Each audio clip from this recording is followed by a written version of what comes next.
ಇಂದೇ ಡೌನ್ಲೋಡ್ ಮಾಡಿ ಮತ್ತು ನಿಮ್ಮ ನೆಚ್ಚಿನ ಶೋಗಳನ್ನ ಆನಂದಿಸಿ. ಹೊಟ್ಟೆಲಿ ಮಗು ಇಟ್ಕೊಂಡು ಈ ತರ ಒದ್ದಾಡೋ ಸ್ಥಿತಿ ಯಾವ ಹೆಣ್ಗೂ ಬರಬಾರ್ದು. ಅವತ್ತು ಇನ್ನೊಬ್ರ ಜೊತೆ ನೋಡಿದಾಗ ನನ್ನ ಹೊಟ್ಟೆಗೆ ಬೆಂಕಿ ಬಿದ್ದಂಗಾಯ್ತು ಗೊತ್ತಾ. ಅವತ್ತೇ ನಾನು ಈ ಮಗುನ ಅಬಾರ್ಟ್ ಮಾಡ್ಸಕ್ ಹೊರಟಿದ್ದೆ. ಆದ್ರೆ ಕರ್ಣ ನನ್ನ ನಿರ್ಧಾರನೇ ಬದಲಾಯಿಸೋ ಹಾಗೆ ಮಾಡಿದ್ರು. ನಾನು ಬಿಟ್ಟು ಹೋಗ್ತೀನಿ ಅಂದ್ರು ನಾನಿದ್ದು ಆ ಮಗುನ ನೋಡ್ಕೋತೀನಿ ಅಂತ ಹೇಳಿ ಈ ಮಗು ಜೀವನ ಉಳಿಸ್ಬಿಟ್ರು.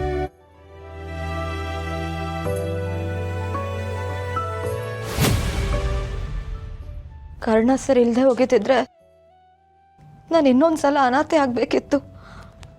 ಮದುವೆ ದಿನ ನಾವೆಲ್ಲರೂ ಸ್ಮಶಾನನ ನೋಡ್ಬೇಕಿತ್ತು. ಎಲ್ರೂ ಅವ್ರ ಕಡೆ ಬೆಟ್ ಮಾಡಿ ತೋರಿಸಿದ್ರು.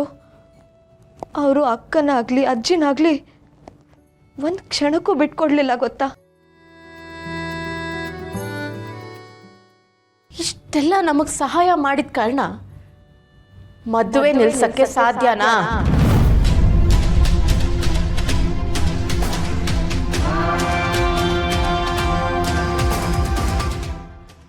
ಅಲ್ಲ, ಕರ್ಣ ಅಲ್ಲದೆ ಇದನ್ನೆಲ್ಲ ಯಾರು ಮಾಡೋದಕ್ಕೆ ಸಾಧ್ಯ?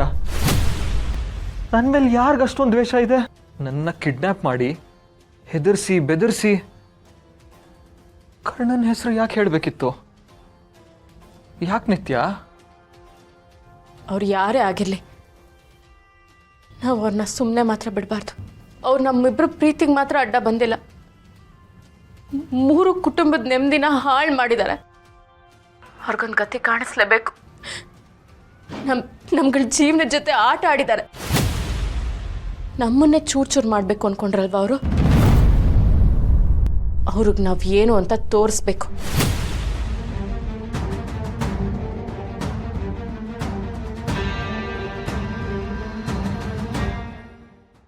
ನಾವಿಲ್ಲಿ ಅವ್ರ ಕಥೆ ಮುಗಿಸೋಣ ಅಂತ ಬಂದರೆ ನಮ್ಮ ಹತ್ರನೇ ಎಲ್ಲ ವಿಷಯ ಮುಚ್ಚಿಟ್ಟು ನಂಬುಡಕ್ಕೆ ಬರ್ತಿದ್ದಾರೆ. ನೋಡಿದ್ರ ಡ್ಯಾಡ್, ನಮ್ಮನ್ನ ಯಾಮರ್ಸ್ಬಿಟ್ರಲ್ಲ. ಇವ್ರಿಗೆ ಹೇಗೆ ಪಾಠ ಕಲಿಸ್ಬೇಕು ಅಂದರೆ ಇನ್ನು 7 ಜನ್ಮ ಎದ್ದು ಬಂದ್ರೂ ಇವರು ಆ ಪಾಠನ ಮರಿಬಾರ್ದು. ಹಾಗೆ ಮಾಡೋಣ.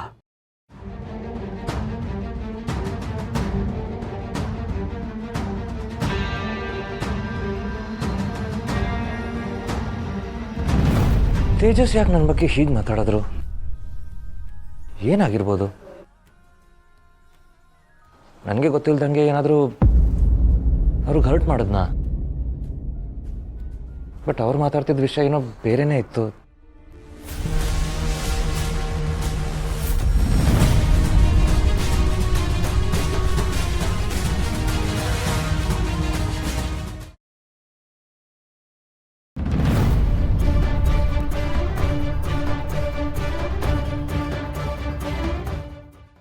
Tejas, I'm sorry Karna, very very sorry. ನಿಮ್ಮ ಬಗ್ಗೆ ತಪ್ಪು ತಿಳ್ಕೊಂಡು ಏನೇನೋ ಮಾತಾಡ್ಬಿಟ್ಟೆ. ಪ್ಲೀಸ್ ನನಗೆ ಕ್ಷಮಿಸ್ಬಿಡಿ.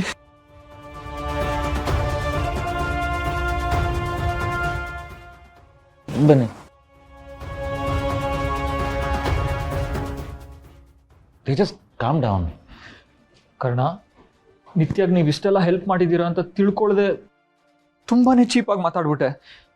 ನೀವೇನೇ ಶಿಕ್ಷೆ ಕೊಟ್ಟರು ನಾನು ತಗೋತೀನಿ. ಶಿಕ್ಷೆ ಕೊಡೋಕೆ ನಾನು ಯಾರು ತೇಜಸ್?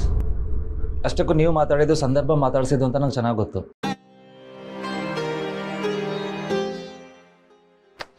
ನೀವು ವಾಪಸ್ ಬಂದಿದ್ದೀರಲ್ಲ, everything will be fine, don't worry. Thank you Karna, thank you so much.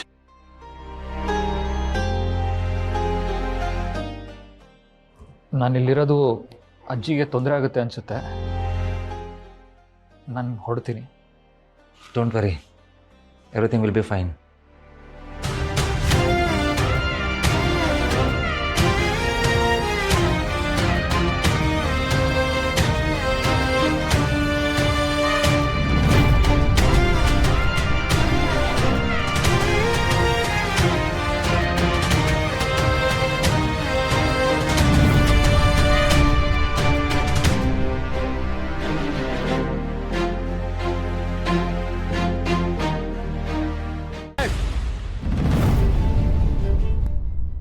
ಕತ್ಲಲ್ಲಿ ಕತ್ತಿ ಬೀಸಿದ್ರು ಗುರಿ ತಪ್ಪದೆ ಇರೋ ತರ ಕತ್ಸೀಳೋನು ನಮ್ಮ ಅಣ್ಣ ಅಂತ ನಾನ್ ಅನ್ಕೊಂಡಿದ್ದೆ.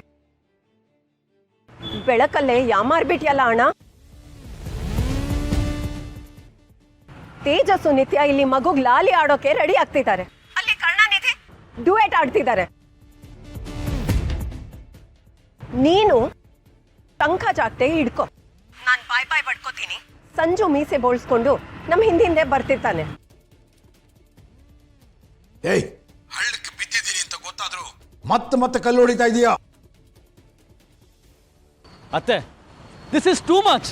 ಕೊಚ್ಚೆ ಗುಂಡಿಗೆ ಬಿದ್ಮೇಲೆ ಪಕ್ಕದಲ್ಲಿರೋರ್ ಮುಗ್ಗೆ ಸತ್ಯ ಗೊತ್ತಾಗಲ್ಲ ಅನ್ಕೊಂಡಿದ್ದೀರಾ? ನಿಮ್ಮನ್ನ ಬುದ್ಧಿವಂತರು ಅಂತ ತಿಳ್ಕೊಂಡು ಮೋಸ ಹೋಗ್ಬಿಟ್ಟೆ.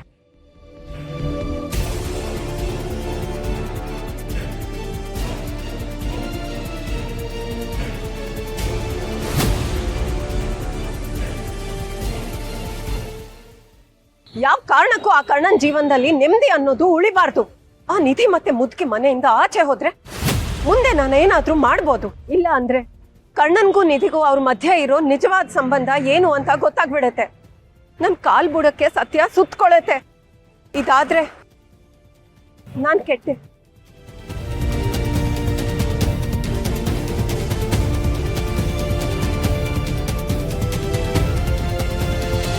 ನಿನ್ನ ಹೊಟ್ಟೆಲ್ ಬೆಳಿತಿರೋ ಈ ಪುಟ್ಟ ಜೀವಕ್ಕೋಸ್ಕರ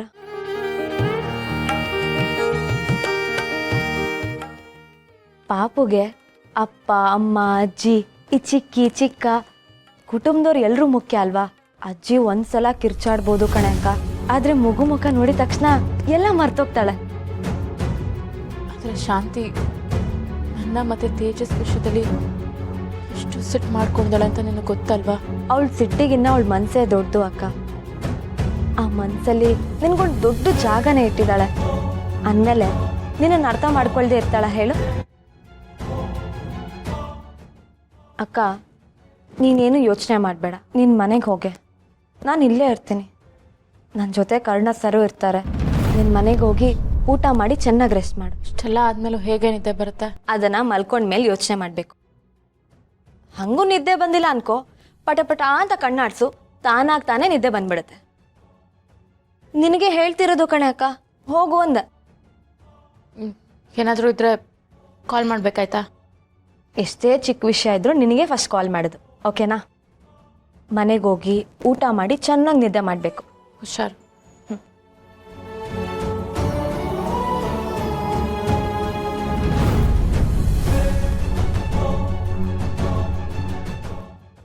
ಕೃಷ್ಣ ಕೃಷ್ಣ, ಹೇಗಾದರೂ ಮಾಡಿ ಅಕ್ಕನ ಎಲ್ಲ ವಿಷಯನೂ ಅಜ್ಜಿ ಗೊತ್ತಾಗೋವಾಗ ಮಾಡಪ್ಪ.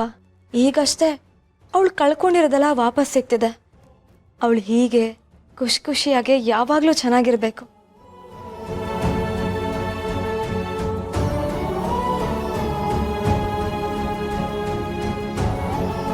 ಕರುನಾಡ ಕಣ್ಣ